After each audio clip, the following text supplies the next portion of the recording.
Bienvenidos, ¿qué tal? Carlos Herrera Descalzi, exministro, y doctora Mónica Yaya, ¿cómo le dice Beto que nunca falla? Muchas gracias por esta invitación. Buenos días al ingeniero Herrera Descalzi y muy buenos días, Judy, buenos días a todos. Bueno, la noticia del día, y que ha sido portada, por supuesto, también, es que el Ministerio de Economía y Finanzas no acudió a la convocatoria de Petroperú para dar respaldo absoluto a su directorio. ¿Está firmando su carta de renuncia o eso significa una carta de despedida para el señor Oscar Graham en el MEF, ingeniero? Bueno, está siendo consecuente con su cargo. Me parece bien. Porque es un ministro prudente, ¿no? Digamos que en todo el gabinete es el que guarda silencio y actúa. Digamos, está en el límite de la sensatez, no se puede ir más allá. Con todas las cosas que están pasando en Petroperú, las ha descrito muy bien. Las personas que están actuando sobre esto están adquiriendo responsabilidades. Las cuentas no se las van a tomar hoy en día, pero este gobierno no va a ser eterno. No hay mal que dure 100 años, tampoco hay cuerpo que lo resista. Bueno, no es muy sensato integrar el gabinete de Castillo. Entonces, digamos que se puede hacer bajo ciertas condiciones, como lo está haciendo en este caso el ministro Graham. Me parece que hace bien. Entonces, él no puede sostener una cosa que le parece insostenible.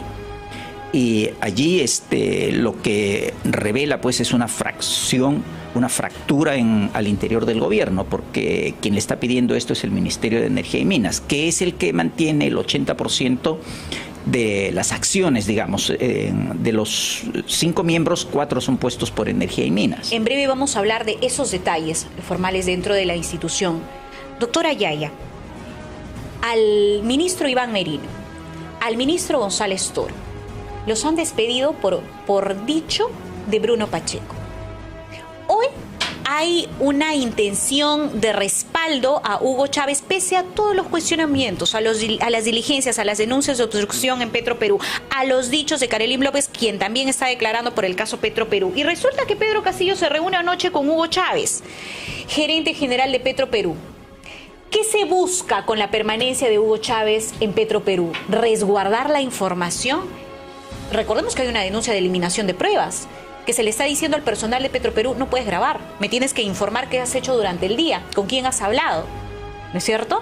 ¿Qué se busca con la permanencia de Hugo Chávez? Lo que pasa es que el gobierno del señor Pedro Castillo y específicamente el despacho presidencial no tiene un horizonte claro, no tiene un norte fijado. El señor Pedro Castillo en estos momentos está entre la banda de los caviares y la banda de los dinámicos del centro, de tal manera que está jaloneado por ambas bandas y ninguna de sus respuestas, ninguna de sus decisiones es coherente.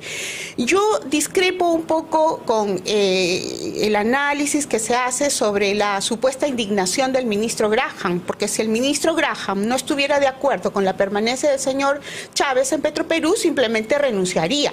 Y si el ministro Graham estuviera en contra de los actos de corrupción, ¿por quién empezaría? Por el premier Aníbal Torres Vázquez, cuyo hermano sigue cobrando por ese contrato de 14 millones de soles que firmó mientras Aníbal Torres era ministro.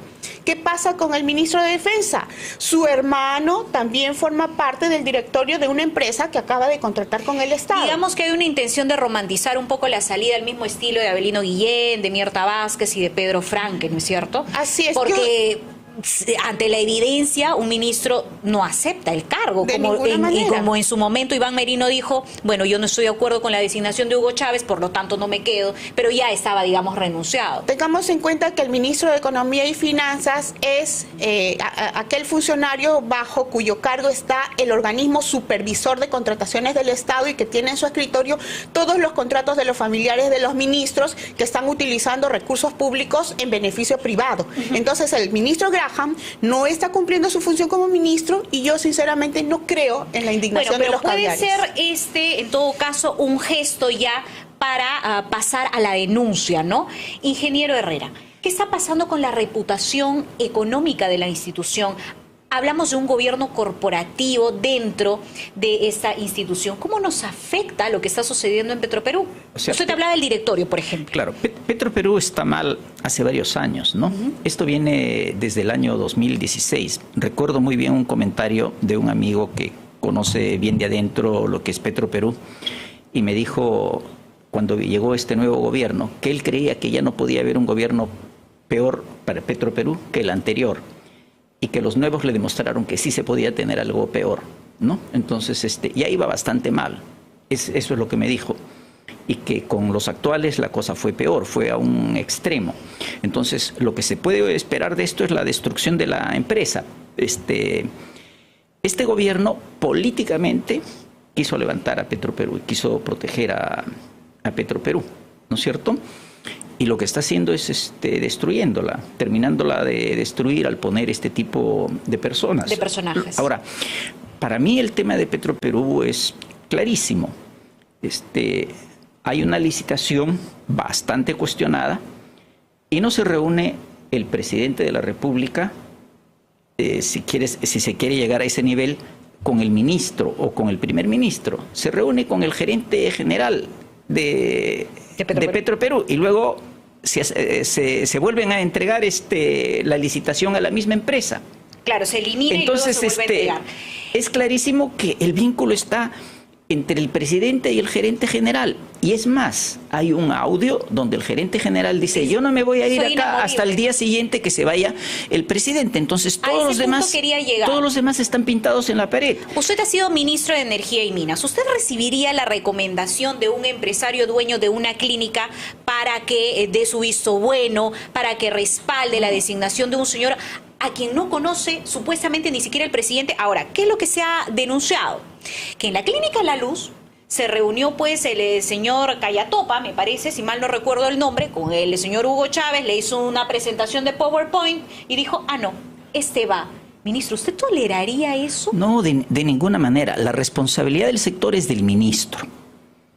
Él asume la responsabilidad política de todo lo que está bajo el sector. No se puede nombrar a una persona sin la aceptación de él, porque hay unas formalidades. Dentro de esas formalidades, para nombrar un directorio, se pasa por una junta de accionistas, y en la junta de accionistas el Ministerio de Energía y Minas tiene 80% y el Ministerio de Economía y Finanzas 20%. Entonces, no pueden decir me han impuesto, porque no salen nombrados, no sale nombrado un directorio si no hay una firma del Ministerio de Energía y Minas de por medio. Entonces, yo no puedo decir me han impuesto. Lo que tengo que decir es he aceptado. Cuando ya me sacaron. He aceptado que me impongan. Entonces, si he aceptado que me impongan, no estoy pues para el cargo. Eso dijo González Toro en el Congreso de la República. Doctora Yaya, en el Congreso se ha realizado una denuncia a la congresista Margot Palacios de Perú Libre contra Contraloría. Y más allá de que Contraloría haya realizado, digamos, informes sobre obstrucción, sobre actos irregulares en Petroperú y en otras instituciones, yo siempre coloco cuando Contraloría, y ya no nos van a aceptar nunca una entrevista, porque seguimos persiguiendo una entrevista con el Contralor, chamba de Mónica Yaya o chamba de la prensa. Y Contraloría, sí, evidentemente ha venido realizando un informe, pero el caso se conoce por la prensa o por la denuncia de la quisquillosa Mónica Yaya, de la doctora Yaya. Esta denuncia del Congreso viene por una supuesta demora, denuncia constitucional contra Nelson Schack, por una supuesta demora para convocar a una auditoría en la institución. ¿Cuál es su opinión al respecto? Permíteme solamente medio minuto para expresar, creo que no lo hice correctamente, mis respetos al ingeniero Herrera Descalzi. La presencia y lo que dice el ingeniero Herrera Descalzi nos hace ver la importancia de la experiencia, ¿no?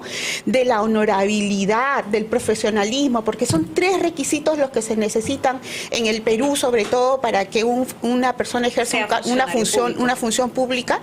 Y, por ejemplo, mira, tenemos aquí un profesional de lujo, con los 3 requisitos que se necesitan: profesionalismo, honestidad, ¿no? Y sobre todo, esa sensibilidad social que se debe tener para analizar cada caso. ¿Qué pasa con Contraloría General de la República? Efectivamente, yo creo que ha demorado en hacer su trabajo, Porque Contraloría General de la República tiene a su disposición todos los recursos humanos, logísticos, documentarios para hacer un análisis quisquilloso como es el que se necesita. Que no, ¿verdad?, tenemos los periodistas no podemos allanar, no podemos incautar, no podemos ingresar, no podemos interceptar, no podemos pedir explicaciones inmediatas, simplemente vamos a esperar a que tengan la buena disposición de respondernos al micro. Y yo creo que a Contraloría le falta un poco más de valentía, ¿no? Porque he leído sus informes, por ejemplo, en el caso de Aníbal Torres Vázquez y del mismo exministro Pedro Franque, que sus análisis, al igual que los de OCE, son tímidos. Se habría incumplido la ley. Pero ahí hay, ¿no?, un detalle, ¿no? Hay un fallo del TC que le quita esa capacidad sancionadora a Contraloría. ¿Puede ser ese también un factor? No, lo que le quita es, efectivamente le quita la facultad sancionadora, pero no le quita la facultad de investigación, la facultad de control, que es la razón de ser de Contraloría General de la República. Tienen que ejercer su control, ¿no? Eso no quiere decir que puedan sancionar, pero el control tiene que ser estricto y, sobre todo, oportuno, a tiempo. ¿Qué implica un desprestigio de esta institución? El ingeniero Herrera ya nos ha explicado que el problema con Petroperú pues no es reciente, pero siempre puede haber algo peor, ¿no es cierto?, que es lo que está sucediendo.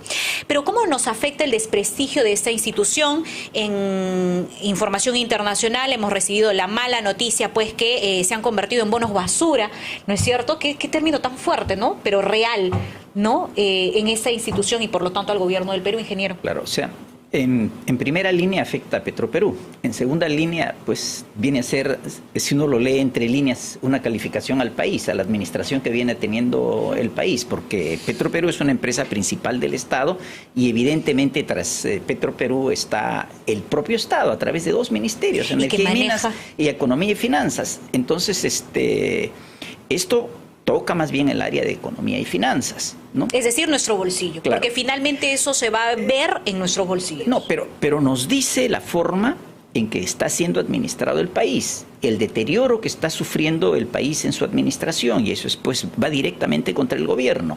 Es el gobierno el que está causando esta desgracia. Ahora, hay megaproyectos, refinería de Talara, por ejemplo, y otros, que han sido pues la niña de los ojos bonitos, ¿no?, para gobiernos, para la firma de adendas y demás. Y por eso siempre hubo una injerencia política dentro de esta institución estatal, como usted bien ha señalado. Entonces, ¿ese será, digamos, el fondo del asunto en este caso? Porque mucho ahora se habla del impacto internacional. O sea, yo no puedo suponer que la conducta respecto a la refinería de Talara sea muy distinta de la conducta del resto del manejo de la empresa.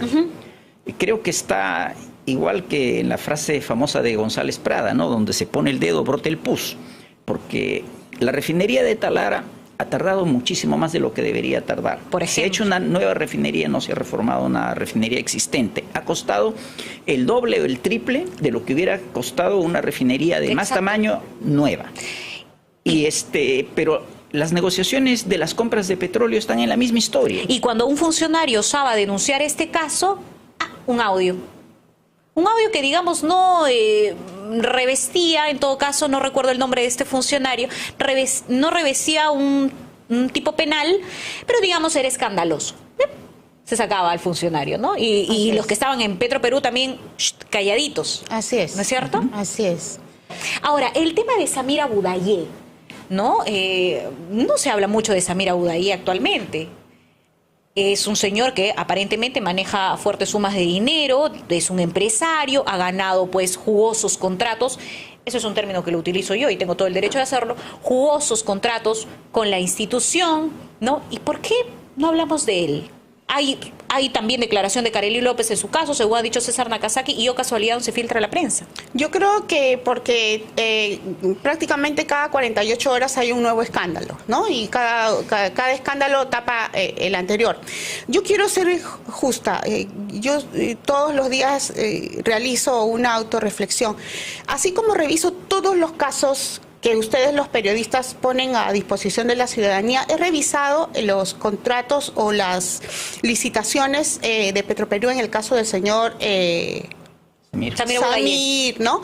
Bueno, puedo decir, y tengo que ser justa, he revisado la primera licitación independientemente de las visitas, de las razones de las visitas, y no he hallado hasta este momento, contrariamente a lo que señaló la señora Zenaida Calderón, un aspecto que podríamos decir sea específicamente violatorio de las normas de las licitaciones públicas que se desarrollan en Petroperú. Ok, entiendo. Y no le discuto ese análisis formal, legal del tema. Pero Así entonces, ¿por qué obligar a los funcionarios a pronunciarme de tal manera? ¿Por qué obstruir la diligencia de la Fiscalía? ¿Por qué obstruir la diligencia de Contraloría? Entonces, nosotros de repente estamos desgastando nuestros esfuerzos mirando el escándalo de visitas de Carelim y la vinculación con Samir, y no estamos viendo otras cosas que están pasando en Petroperú. Y no estamos viendo los antecedentes, porque hay allí algo que se debe analizar y que fue mencionado en algún momento en Willax, que fue la primacía, la supremacía que tenía una empresa rusa, Gumbor, en la venta del petróleo a Petroperú, ¿no? ¿Qué funcionarios se encuentran en estos momentos en Petroperú? ¿Qué información? A mí me llama mucho la atención que la señora Zenaida Calderón no haya emitido ninguna opinión antes de este escándalo del señor... Bueno, en Willax, ¿no? se analizó, por ejemplo, también la designación de Zenaida Calderón, ¿no? Que seguramente lo vamos a analizar, y ella está denunciando, digamos, algún tipo de presión en su contra. Empresas chinas también, por ejemplo. Yo, ¿no? creo que en Petroperú lo que falta es transparencia. Y una buena investigación también. Sí, una investigación clara de todo. Ahora, vayamos al llano, ¿no? A la ciudadanía. Porque finalmente todo lo que puede ocurrir en el ámbito legal va a demorar. Tenemos fiscales poco diligentes, alguna prensa que puede omitir cierta información. Pero trasladando este problema a la ciudadanía, ingeniero Herrera, y también tomando en cuenta factores externos como la guerra, ¿cómo nos afecta todo esto? A nosotros nos afecta profundamente porque la coyuntura del mundo, o sea, el mundo vive dos momentos difíciles, ¿no? Vive algo que es permanente, que se llama la transición energética, que es un proceso en el cual varios países desarrollados quieren retirar del mercado a los combustibles fósiles para sustituirlos por energías limpias, por un problema grave que es el tema del cambio climático y el problema ambiental. Eso ya tiene un calendario, tiene acciones que se han puesto. Por ejemplo, en Europa se ha fijado una fecha a partir de la cual ya no van a poder circular vehículos que usen combustibles fósiles, con lo cual retira toda la cadena, ¿no es cierto?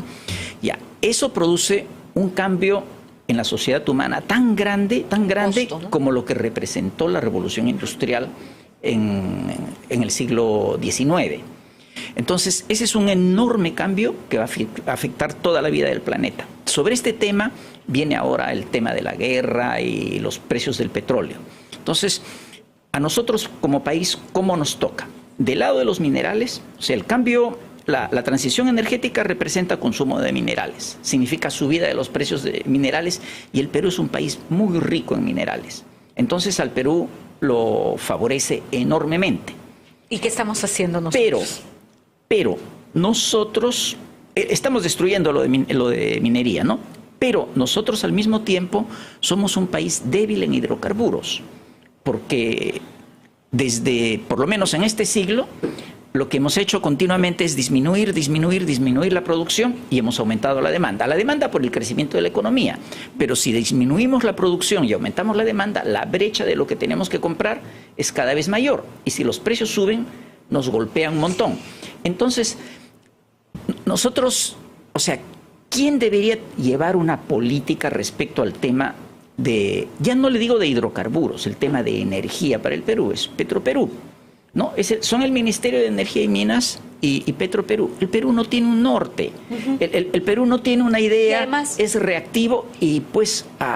Y me gustaría mencionar algo que usted le dijo a Chema Salcedo. Este escenario genera el crecimiento de la informalidad, de la minería ilegal, por ejemplo, ¿no? De la venta de combustible también de manera informal. Me gustaría cerrar con sus palabras, doctora Yaya. Gracias. Yo creo que en este tema de el alza del precio del combustible producto de la guerra, tenemos, como nos sucedió cuando empezó la pandemia, el peor presidente en el peor momento, ¿no? Hasta ahora, el presidente de la República no se ha reunido con su Consejo de Ministros y no ha informado al Congreso en esta última reunión. ¿Se reúne con Hugo Chávez anoche? Por supuesto, ¿no? No ha informado sobre las medidas que se van a tomar en el Perú. Hay una propuesta, por ejemplo, de Jorge el Castillo que dice es el momento de bajar el impuesto a los combustibles, ¿no? Para que baje el precio de los alimentos. Así es, bajar el impuesto y sustituir eso que se deja de ganar en impuestos con la demanda que hay de otro tipo de minerales, ¿verdad? Que minerales que producimos los peruanos. En consecuencia, a lo que voy es, mira, ha subido el azúcar, mira el papel higiénico, el papel higiénico que costaba una plancha de este papel higiénico, no quiero decir la marca, 25 soles en enero, hoy cuesta casi 50 soles. Los huevos de 5.5 soles el kilo a 7.7 soles el kilo. Los pasajes, ya no hay la famosa China a la hora de pagar el pasaje, todo es de un sol para arriba, ¿verdad? En consecuencia, el presidente de la República, en lugar de estar persiguiendo periodistas, en lugar de estar persiguiendo a la oposición, en lugar de estar haciendo nada y reuniéndose con proveedores del Estado, porque eso es absolutamente cuestionable, en lugar de estar reuniéndose con proveedores del Estado, debería reunirse con sus ministros e ir a informar al Congreso de la República cuáles son las medidas económicas que se están tomando para paliar los efectos de la guerra. Pero no tenemos ese tipo de presidente, no tenemos ese nivel de verdad presidente. Qué gusto tener a dos exfuncionarios públicos aquí que no han tenido mayores cuestionamientos en su vida, en toda su trayectoria profesional, la enseñanza del ingeniero Herrera, que siempre, por supuesto, es Bueno, no creas, yo estoy siendo perseguida.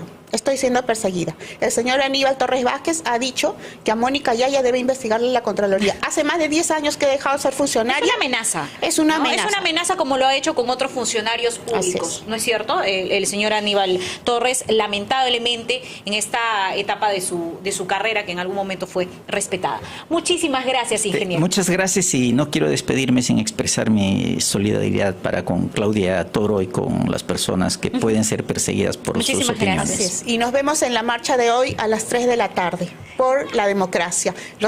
Realmente es necesaria la participación de la ciudadanía. No estamos marchando porque nos sobra el tiempo, estamos marchando porque es necesario restituir sobre todo los valores democráticos en la ciudadanía. Todos tienen derecho a ejercer su derecho a la protesta, a decir sus opiniones, a marchar si usan. Como en algún momento se justificó la salida a las calles en plena pandemia, todo el mundo tiene derecho a marchar por lo que cree corresponde a los principios. Estamos defendiendo la democracia. Nos vamos a la pausa.